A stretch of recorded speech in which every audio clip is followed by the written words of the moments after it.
my mistake. Don't say, oh, I know my finances. That was my biggest mistake, being so prideful. Like I don't need anyone telling me what to do. But even if you are responsible with your finances, do something about it.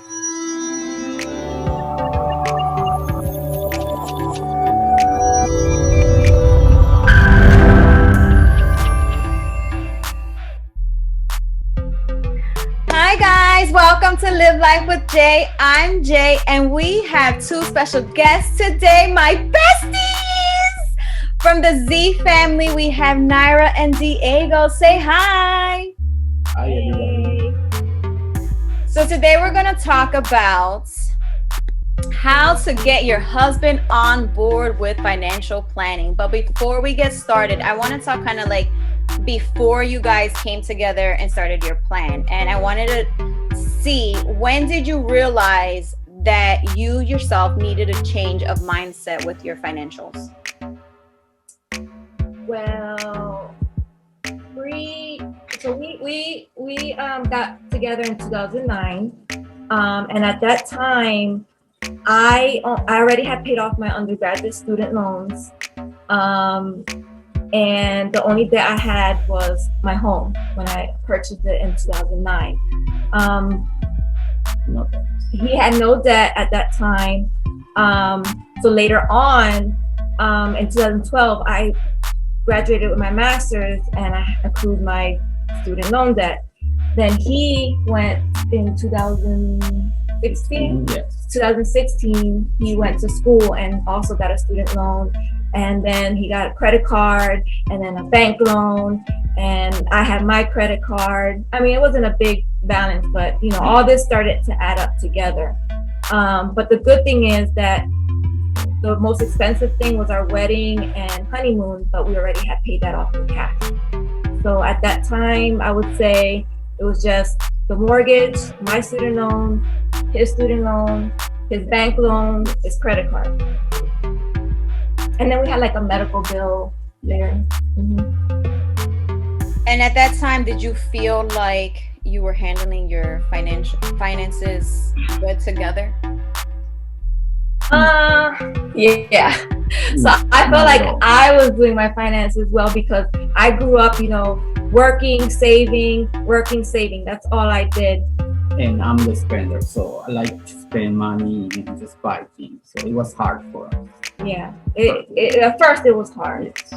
And you know, I tried to like advise him and give him tips and suggestions, but it wasn't really well received.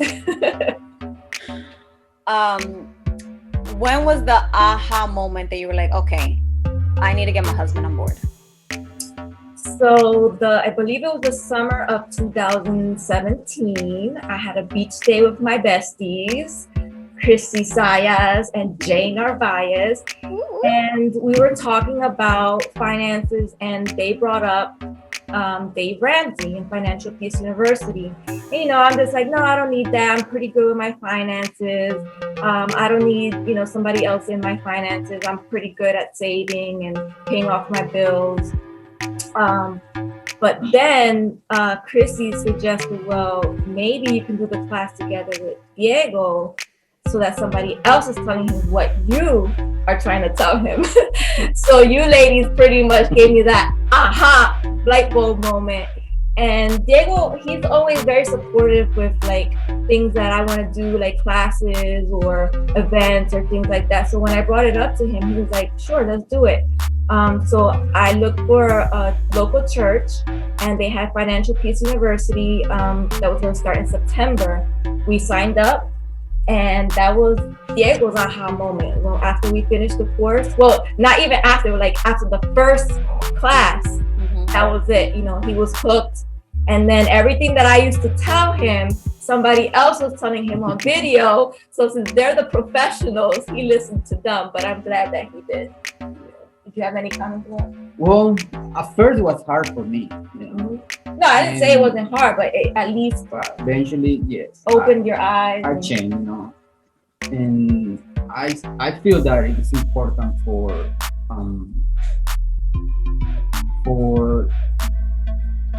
the husband or the wife to be on board on this, you know. because what you're doing is trying to change your that bad habit about how the money control you. The idea is to you control the money. And it helped our marriage. Yeah, and it help our marriage. It helped and our marriage. boys, yes. It helped our marriage a lot. It's a big difference. It seems like it's crazy because I've being married, I've gone through the same thing. I always felt like I had to either bring like a third person to tell him to get on board, no matter what it is. Like, and what I've learned, like even with like, I'm gonna give you an example. He's not around, right? This is what I learned. Okay, so I was watching. I forgot the name of the lady who is really organized, and she folds, and there was like a Netflix show. Mary Kondo, something like that. Her, okay.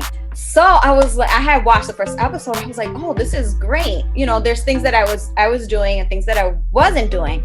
But I was like, but I need to get my husband on board. So the trick was, let me watch it while he walks in so he can watch it too. So he watched the whole season with me. That weekend for laundry, I walked into the house and he's folding, putting everything exactly the same. Nice. So it's like, Hector. Yes. So it's the same thing, like even with finances, and as strong independent women, we tend to take control and do it all of ourselves, and they don't see what we go through. So it's like, man, so I'll just tell you a little bit. So like in the beginning, I did everything myself and I would be so stressed. So one day I was like, you know what? I'm going to have him sit here while I'm balancing my checkbook. And then, so I had him sit down and I was like, write this in, subtract, write this in, subtract. And so that he got to see that by the end of it, we were negative and he could feel it with me, because that was the only, so he can see, okay, we need to change. And so I think that,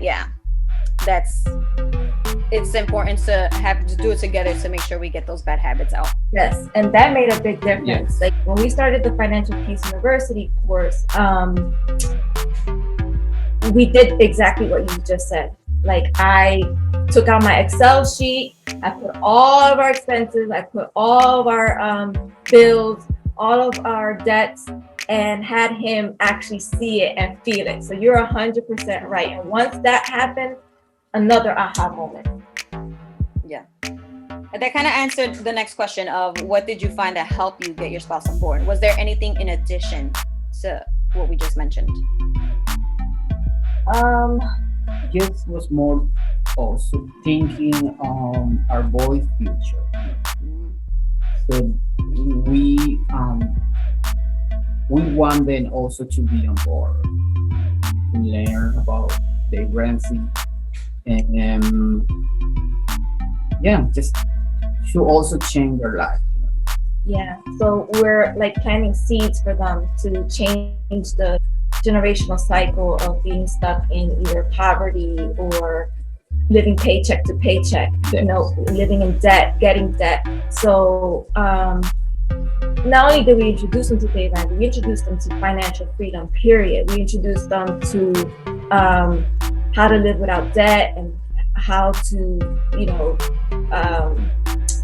finance things, how to save up money, so we have to be that example for them. So that's another thing that caught Diego on board, like not only for us, but for them too. We have to break the generational curses so that we can build generational wealth. And I think that's really important. That's right. And God gives us free will, but he gives us wisdom too. Like we are on this earth temporarily, like he said, it's like a tent, but like during our time here, we have to use what God gives us wisely. We have to make wise decisions. He says to be responsible with what he gives us and to be good stewards. So we have to walk in that walk so that our boys can see it from very young. And when they grow up, hopefully, that's our hope, that they will continue on with those things that we teach them at a very young age. And that's like one of the most important things that I had started this channel, because I feel like even though we didn't grow up learning any of these things, you know, culturally, you know, that's not something we get taught at home. I feel as though now the information is out there and it's our responsibility now to grab it, to learn as much as we can, and then to plan it for the children.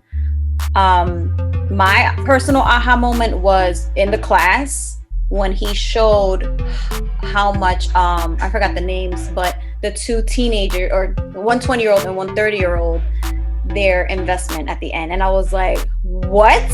Why didn't I know that? So, and before I started those classes, I felt like you. It was like, I can do this. I know how to manage my finances, but I wasn't doing it exactly the right way. So I was like paying minimums to everything instead of paying full amounts and just wiping it out.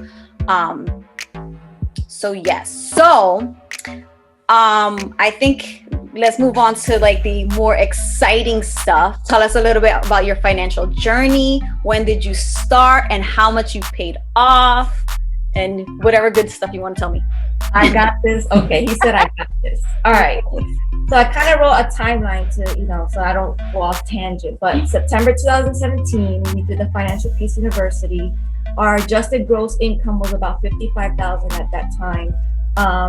Because Diego was working full time, I was working part time or not at all, you know, because I was a stay-at-home mom, but I would take part-time jobs here and there. So I did night classes, I taught night classes, I did doula work, which is was part-time as well, flexible in my schedule. I worked part-time at a nonprofit organization for their school and in their offices. I did Rover, which is like a dog sitting boarding site. So I did that on the weekends or throughout the week, here and there. I also did Uber Eats, but that was in the spring of 2018 because my plan was to go to Paris. So I wanted to just save. So I did Uber Eats for a little bit to take that trip to Paris in honor of my late sister. Diego had side jobs. He had his full-time job, but also he would do handyman work or construction jobs or HVAC jobs on the side. So that's what started. So we had a $1,800 medical bill, $1,500 on American Express credit card, $3,952.20 for a Wells Fargo loan, $5,284.68 for Diego's student loan, and then we owed my mom $10,000 because she helped us pay for a used car in cash, and then we just paid her off little by little. And then the biggest thorn for us was my student loan for grad school, which was $32,330.44.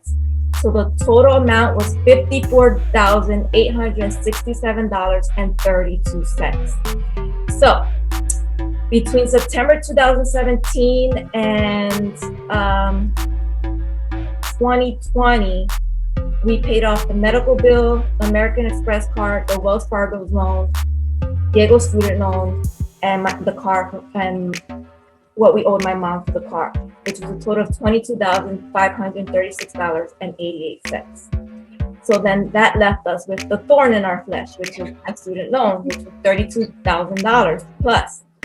So 2020, once the pandemic happened, you know, everything that we would just get, we would just save. Like we paused our baby steps because we did baby step 1, which was save the $1,000. So in 2017, as soon as we started the course, we saved our $1,000 savings. I think we already had some savings, so we just knocked out baby step 1. And then baby step 2, we put on pause after, you know, right when the pandemic started, which all we had was our student loan. We put it on pause because we wanted to save for our emergency fund because we didn't know what was going on with the pandemic happening. He got laid off for a couple months from his job, received unemployment benefits. I would do Rover and whatever I can do on the side to get more income. Actually, no, Rover stopped because of the pandemic. So actually, I didn't have Rover. So whatever income we got, we just kept adding it onto our emergency fund until we just kept saving and saving. So eventually, when December 2020 came along, we were in the plan of buying a house, and that didn't happen. And then somebody got the idea of moving out of state in the middle of a pandemic, but he got offered a great opportunity in Florida. So we moved from Pennsylvania to Florida. We paid that in cash. And we also paid off $22,000 of our student loan. So we paid off a big chunk of our student loan. That's an applause right there. Thank you. It was a huge relief, a load off of our shoulders, because we were able to save all that money in 2020 on top of our savings that we were doing for the emergency fund. So we just put it on that, get it out the way. Especially we took advantage because the interest rates were paused. So we wanted to take advantage of that. And we just didn't want to have debt over our shoulders. So the balance of our student loan was $10,000. And so we were thinking about holding off because of, we don't know what's going on in the White House with the $10,000, potentially, forgiving $10,000 or $50,000 or whatever. So we just wanted to get rid of debt. So we wanted to save that news for you. We are debt-free? Debt-free. Oh, you paid it off. Wow. Oh, I didn't know. That is a surprise for me. Yes, we wanted to surprise Put you. Put it back up because it was on my face. Okay, sorry. So here it is. Started in 2017. I'll send you a picture of it. And then paid off our other debts. And just recently, we wanted to save it. I'm shaking. I'm wow. shaking. Oh my God. That's amazing. I thought you were going to hold off, but it's completely done. We're done. We were like, we do not want any more debt on our shoulders. Everything that we saved has gone to debt. Now everything that we saved is just toward the emergency fund. And we're able to take our boys' places without feeling guilty. I mean, we still budget. He knows that. I'm always still budgeting for everything. We don't go crazy with spending. We don't buy new cars. What else? What are other things that we do? We shop at Aldi. We buy at thrift stores or Facebook Marketplace before we look for something new. Just because you're debt free doesn't mean you have to live above your means. So exactly. So we still live, on our means, because our goal now is to save up for potentially buying a house over here, or whatever my husband decides. He wants a what? No. Say it. What was it? A boat. A boat. Oh yes, I'm coming. But that's later on. We're doing a sinking fund for that. That's later on. So that's another thing. We do sinking funds. When Chrissy taught me about sinking funds, because that's something else I didn't use prior. I didn't use sinking funds. So we do sinking funds for Christmas gifts, For everything. for Thanksgiving, Yes. for our anniversary, Summer camps. Family time. Family time, my mom's birthday, his birthday, haircuts, vacation. So we have a sinking fund. So every month, I learned that from you guys. Every month we set out a allotted amount specifically for that, and we do not touch that unless it's for whatever we allocated the funds for. We paid the move in cash. I have aligners now. We paid that in cash. Furniture for a new apartment. Almost everything. Oh, my trip to Paris. You mentioned. Private school tuition. Yes. We funded our trip to Puerto Rico in 2019. Everything in cash. So all that to say that it's possible. Like, it's possible not to live by swiping your credit card, for everything, getting loans. you know, it's little by little. It didn't happen. Like, look, it's 2021. It didn't happen overnight. We started in 2017. So there are people that have their own journey. So my advice is, don't look at everybody else's journey and focus on your journey. Grind on your journey. Because if we would have focused on everybody else's journey, we would have got discouraged, because there were people paying off in like 8 months or 12 months or 2 years, tops. Like, I would see on like the financial pages that I follow, people paying off 18 months and 30 months. We're like, we're still here. But, you know, what is it, 2017, 18, 19, 20? 4 years. About 4.5 years. It took us a little longer, but guess what? It feels amazing. Yep. I was gonna ask you, how do you feel? How do you feel as a couple? Amazing. You know? Like a team. Oh yeah.